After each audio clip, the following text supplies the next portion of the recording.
तो एक बार फिर से आप सभी का स्वागत है। आज के इस वीडियो में हम बात कर रहे हैं, अगर मरकरी यानी बुध आपके D9 चार्ट में अष्टम भाव में स्थित हों तो ये आपको कैसा रिजल्ट दे सकते हैं। अष्टम भाव में बुध का स्थित होना ये दिखाता है कि आपके अपने ससुराल पक्ष के साथ काफ़ी अच्छे संबंध होंगे। उनके साथ आप बहुत बेहतर तरीके से कम्युनिकेट कर पाएंगे, उनके साथ अक्सर आपकी बातचीत होती रहेगी और आपकी बातचीत काफ़ी सेक्रेटिव भी हो सकती है उनके साथ। और आपके और उनके बीच में जो रिलेशंस हो सकते हैं वो काफ़ी सेक्रेटिव रहेंगे, वो लोगों के सामने नहीं आएंगे। इसी तरह से आपका अपने स्पाउस के साथ भी कुछ ऐसा ही रिलेशन हो सकता है। अब बुध अगर अष्टम भाव में है तो ये आपको कोई स्पेक्युलेटिव गेन दे सकते हैं मैरिज के बाद। आपको सट्टा से फ़ायदा हो सकता है, आपको शेयर मार्केट से बहुत ज़्यादा फ़ायदा होता है, आपको कोई ऐसी फील्ड से फ़ायदा हो सकता है जहाँ पर आपको बहुत ज़्यादा मेहनत ना करना पड़े और फ़ायदा भी आपको बहुत ज़्यादा हो। तो वहाँ पर आपको रिस्क भी ज़्यादा रहेगी, लेकिन कई कई बार ये स्थिति, अगर बुध की स्थिति यहाँ अच्छी नहीं है तो आपको बहुत बड़ा लॉस करवा सकती है। इससे भी आपको सावधान रहना चाहिए। अब बुध यहाँ पर हैं तो अगर हम ये माने कि आप कौन सा यहाँ पे कौन सी ऐसी गलती करेंगे या क्या यहाँ पर आप करेंगे जिसकी वजह से आपको लॉस हो जाएगा।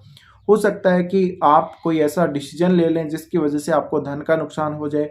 आप कोई जल्दबाजी में कोई ऐसा फैसला कर लें जिसकी वजह से आपको जो प्रॉपर्टी मिलनी थी, जो धन मिलना था, उसमें कोई ना कोई आपको कमी रह जाए। तो ये ऐसी स्थिति है जहाँ पर आपके D9 चार्ट में अगर बुध हैं तो निश्चित रूप से ये हो सकता है कि आप कई कई बार अपने जो इन-लॉज हैं उनके साथ कम्युनिकेशन में उतने ज़्यादा बेटर नहीं होंगे, जिसकी वजह से उनकी तरफ से आपको कोई लाभ मिलना है तो वो कम हो जाएगा। अगर आप मैरिज के बाद रिसर्च, अकल्ट या कोई ऐसा काम करते हैं तो आपको बहुत फ़ायदे होंगे।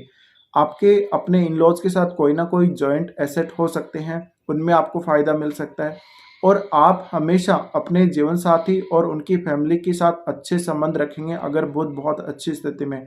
और आपसे उनको जो सलाह मिलेगी, अपने इन-लॉज़ से जो आपको सलाह मिलेगी वो आपके लिए काफ़ी सही होगी, काफ़ी कारगर साबित होगी आपके जीवन में। तो ऐसा जब बुध की स्थिति जब बनती है अष्टम भाव में, तो बुध आपके अचानक जो गेन होने वाले हैं कई कई बार, वो आपको वहाँ पर देखिए बुद्धि लगानी पड़ सकती है। जब भी बुध अष्टम भाव में होंगे D9 चार्ट में तो आप बहुत गहन अध्ययन करेंगे। आप कोई भी बात बोलेंगे किसी के साथ भी तो बहुत ही लॉजिक के आधार पर और बहुत ज़्यादा सोच समझ कर बोलेंगे। ऐसे में आप एक एक वर्ड का चुनाव करते हुए बोलेंगे।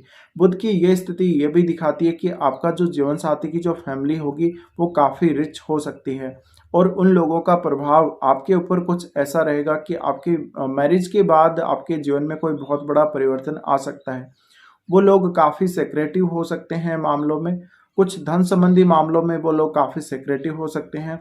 उन लोगों के पास धन संपत्ति काफ़ी ज़्यादा हो सकती है। उनके परिवार में कोई ना कोई आर्टिस्ट हो सकता है, कोई बहुत बड़ा कोई फेमस व्यक्ति हो सकता है, कोई ऐसा व्यक्ति हो सकता है जो फाइनेंस के फील्ड में काम करे। तो आपको उनकी तरफ से जो भी एडवाइस दी जाएगी, चाहे वो धन के संबंध में हो, चाहे और किसी संबंध में हो, वो आपके लिए बहुत बेटर रहेगी। बुध का आपके D9 चार्ट के अष्टम भाव में आना ये दिखाता है कि आप कई कई बार जब डिसीजन लेंगे तो बहुत गहराई से सोचेंगे और आप बहुत गहराई से किसी विषय का अध्ययन करने के बाद ही कोई निर्णय लेंगे। तो ये स्थिति ये भी दिखाती है कि आप लाइफ में जब भी आगे बढ़ रहे होते हैं, आप आगे की स्थितियों का, भविष्य की जो स्थितियां उनका बहुत अच्छे से विश्लेषण करने के बाद ही कोई डिसीजन लेंगे। ऐसे में आप अगर सलाह लेना चाहें तो आपको अपने जीवन साथी या आपकी जो उनकी फैमिली है उनके साथ आपको जाना चाहिए, उनसे आपको सलाह लेनी चाहिए तो ज़्यादा बेटर रहेगा। बुध की ये स्थिति आपके धन संबंधी मामलों के लिए काफ़ी अच्छा दिखाती है। बुध ये दिखाते हैं कि आपको धन हमेशा आता रहेगा, चाहे वो आपके किसी भी प्रकार से गेन से आए, आपको अचानक गेन होगा या आपको इन-लॉज़ से गेन होगा, समय समय पर आपको धन आता ही रहेगा। और धन की जो स्थिति है काफ़ी मेंटेन रहेगी। आपके पास जो बैंक बैलेंस होगा काफ़ी ज़्यादा होगा, काफ़ी अच्छा होगा और ये स्थिति आपको भी कहीं न कहीं टॉकेटिव बनाती है। लेकिन ये काफ़ी अच्छी स्थिति हम मान सकते हैं धन संबंधी कार्यों के लिए और कुछ ऐसे गेन के लिए जहाँ पर आपको ज़्यादा मेहनत ना करनी पड़े, शारीरिक मेहनत की जहाँ ज़्यादा आवश्यकता ना हो। तो ये स्पेकुलेटिव गेन हो सकता है। ये कुछ ऐसे साधनों के द्वारा कमाया गया धन हो सकता है आपके द्वारा, जिनकी जानकारी किसी को भी नहीं होगी, वो काफ़ी सेक्रेटिव होंगे। बुध की ये स्थिति ये भी दिखाती है कि आपका जो जीवन साथी होगा वो कुछ इस प्रकार का ही होगा जो काफ़ी ज़्यादा अकल्ट में इंटरेस्ट रखेगा मैरिज के बाद।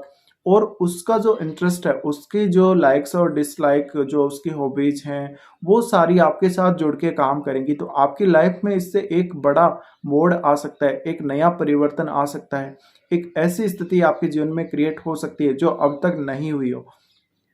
इसी तरह से आपको महसूस होगा कि आप जितने ज़्यादा अपने पार्टनर के साथ और उनकी फैमिली के साथ जितने ज़्यादा कम्युनिकेट करते जाएंगे, कम्युनिकेशन में अपने आप को क्लियर रखेंगे, उतना ही बेटर आप फील करेंगे अपने जीवन में।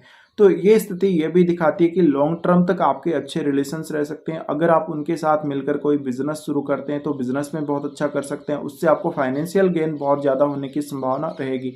ये बुध की स्थिति ये भी दिखाती है कि आपको कोई ना कोई स्पेक्युलेटिव फ़ायदा वो दिला सकते हैं। इसके अलावा आपको कोई ऐसा फ़ील्ड चुनना चाहिए जहाँ पर बहुत ज़्यादा कोई इन्वेस्टिगेशन होता हो, जहाँ पर बहुत ज़्यादा जाँच-पड़ताल होती हो। आपको कोई ऐसा फ़ील्ड चुनना चाहिए जहाँ पर आप अपनी जो एनालिटिकल स्किल्स हैं, आप जो अपनी रिसर्च वाले स्किल हैं, उनका ज़्यादा से ज़्यादा यूज़ कर सकें। तो कुछ ऐसे फ़ील्ड का नॉलेज भी आपको ज़रूर होगा जहाँ पर आपने कोई बहुत ज़्यादा स्टडी ना करी हो। आपने जिस क्षेत्र में अध्ययन किया है, जिस क्षेत्र में आपने स्टडी की है, जिस क्षेत्र में आप हमेशा से रहे हैं, बहुत लंबे समय तक अगर आप किसी भी क्षेत्र में स्टडी किए हैं, तो उस क्षेत्र में अब आप शोध कर सकते हैं, आप रिसर्च कर सकते हैं, नया कुछ खोज सकते हैं। इसी तरह से ये स्थिति ये भी दिखाती है कि आपके विचारों में मैरिज के बाद बहुत ज़्यादा नवीनता आ जाएगी, आपके विचारों में बहुत बड़ा परिवर्तन आ जाएगा, आपकी मानसिक स्थिति में भी बहुत बड़ा एक चेंज आएगा मैरिज के बाद।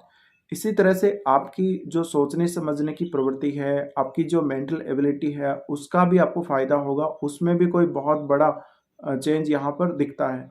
तो ये स्थिति काफ़ी बेटर साबित हो सकती है आप लोगों के लिए। और अगर आप अपने फैमिली के साथ, आप अपने इन-लॉज़ की फैमिली को जितना ज़्यादा कनेक्टेड रखेंगे, जितना ज़्यादा उनके साथ जुड़े रहेंगे, जितना ज़्यादा अच्छा व्यवहार करेंगे, उतना ही फ़ायदा आपको जीवन में मिलता जाएगा।